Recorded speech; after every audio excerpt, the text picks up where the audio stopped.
പാലക്കാട് നഗരസഭയിൽ വീണ്ടും തർക്കം തുടരുകയാണ്. സംഘർഷം, ആ സാഹചര്യം ഇപ്പോഴും അവിടെ നിലനിൽക്കുകയാണ്. നമ്മൾ ആ ദൃശ്യങ്ങളിലേക്കാണ് വീണ്ടും പോകുന്നത്. കൗൺസിലർമാരെ പോലീസ് ഇപ്പോൾ അറസ്റ്റ് ചെയ്ത് നീക്കുന്നുണ്ട്. പാലക്കാട് നഗരസഭയിലെ ഏറ്റവും പുതിയ ദൃശ്യങ്ങളിലേക്ക് UDFന്റെ കൗൺസിലർമാരെ അറസ്റ്റ് ചെയ്തുകൊണ്ട് പോവുക.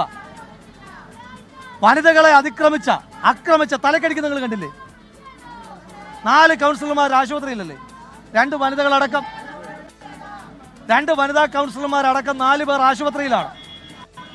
അപ്പൊ അങ്ങനെ അക്രമത്തിന് നേതൃത്വം കൊടുത്ത ആളുകൾ അകത്ത് നിൽക്കുക. കൗൺസിൽ യോഗത്തിൽ പങ്കെടുക്കുവാൻ വന്ന UDFന്റെ കൗൺസിലർമാരെ അറസ്റ്റ് ചെയ്തുകൊണ്ട് പോവുക. ഇതിവിടെ അവസാനിക്കാൻ പോകുന്നില്ല. ഇന്ന് വൈകുന്നേരം ഇത് ചോദ്യം ചെയ്യുവാൻ വേണ്ടി, RSSന്റെ അതിക്രമ രാഷ്ട്രീയത്തെ ചോദ്യം ചെയ്യുവാൻ വേണ്ടി കേരളത്തിന്റെ ബഹുമാന്യനായ പ്രതിപക്ഷ നേതാവ് ശ്രീ VD സതീശനും KPCCയുടെ ആദരണീയനായ പ്രസിഡന്റ് ശ്രീ K സുധാകരനും അടക്കമുള്ള ആളുകൾ പാലക്കാട്ടെത്തുന്നുണ്ട്. ഒളിച്ചു കടത്തൽ, തിരികെ കയറ്റൽ, കള്ളം പറച്ചിൽ, അതിനെ ജനങ്ങളെ ഉപയോഗിച്ച് ഞങ്ങൾ പാലക്കാട് ജനകീയമായി പ്രതിരോധിക്കും. കൗൺസിൽ ഹാളിന്റെ ഗാലറിയിൽ എങ്ങനെയാണ് ഗുണ്ടകൾ കയറി വരുന്നത്? കൊലക്കേസ് പ്രതികൾ വരെ കൗൺസിൽ ഹാളിൽ കയറുക. ഏത് ചട്ടത്തിന്റെ അടിസ്ഥാനത്തിൽ? ഏത് നിയമത്തിന്റെ അടിസ്ഥാനത്തിൽ? വിസിറ്റേഴ്സ് ഗാലറിയിൽ എങ്ങനെയാണ് ഇത്രയേറെ ഗുണ്ടകളെ പെർമിറ്റ് ചെയ്തത്? ഞങ്ങൾ വിവരാവകാശ രേഖ നിയമപ്രകാരം ഞങ്ങൾ അപേക്ഷിക്കുന്നുണ്ട്. എങ്ങനെയാണ്, ഏത് വ്യവസ്ഥയിലാണ് ഇത്രയേറെ ഗുണ്ടകളെ സന്ദർശക ഗാലറിയിൽ കയറ്റിയതെന്ന്?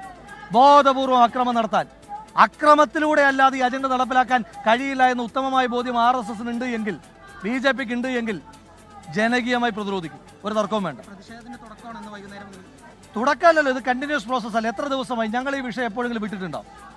UDFന് കോൺഗ്രസിന് ഈ വിഷയത്തിനകത്ത് ക്ലാരിറ്റി ഉണ്ട്. ഇത് പ്രത്യയശാസ്ത്ര പ്രശ്നമാണ്. ആ പ്രത്യയശാസ്ത്ര പ്രശ്നത്തിന്റെ പേരിൽ ഞങ്ങളുടെ കൗൺസിലർമാർ ആശുപത്രിയിലാകുന്നുണ്ട്. സ്ഥലമല്ല നിലയിൽ എൻ്റെ തലയെടുക്കുമെന്ന് പറയുന്നു, കാലെടുക്കുമെന്ന് പറഞ്ഞു. കാലെടുത്താലും തലയെടുത്താലും ഇവിടെയുള്ള കോൺഗ്രസ്സുകാർ, ഇവിടെയുള്ള UDFകാർ അവർ ഇത് ജനകീയമായി പ്രതിരോധിക്കുക തന്നെ ചെയ്യും.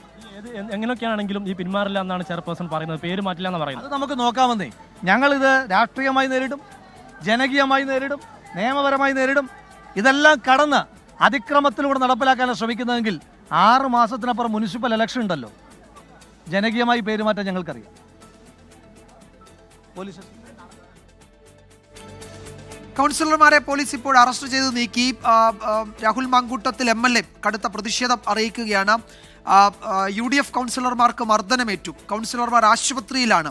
മർദ്ദിച്ചവരെയും അതുപോലെ അതിന് നേതൃത്വം നൽകിയവരെയും പോലീസ് സംരക്ഷിക്കുന്നു എന്ന ആരോപണമൊക്കെയാണ് ഉന്നയിക്കുന്നത്. ഇന്ന് വൈകിട്ട് പ്രതിപക്ഷ നേതാവും KPCC അധ്യക്ഷനും പാലക്കാട്ടെത്തി UDFന്റെ കോൺഗ്രസിന്റെ പ്രതിഷേധത്തിന് നേതൃത്വം നൽകും. അപ്പോൾ രാഷ്ട്രീയമായി ഈ വിഷയം ഉയർത്തി മുന്നോട്ട് പോകാൻ തന്നെയാണ് UDFും കോൺഗ്രസും തീരുമാനിച്ചിരിക്കുന്നത്.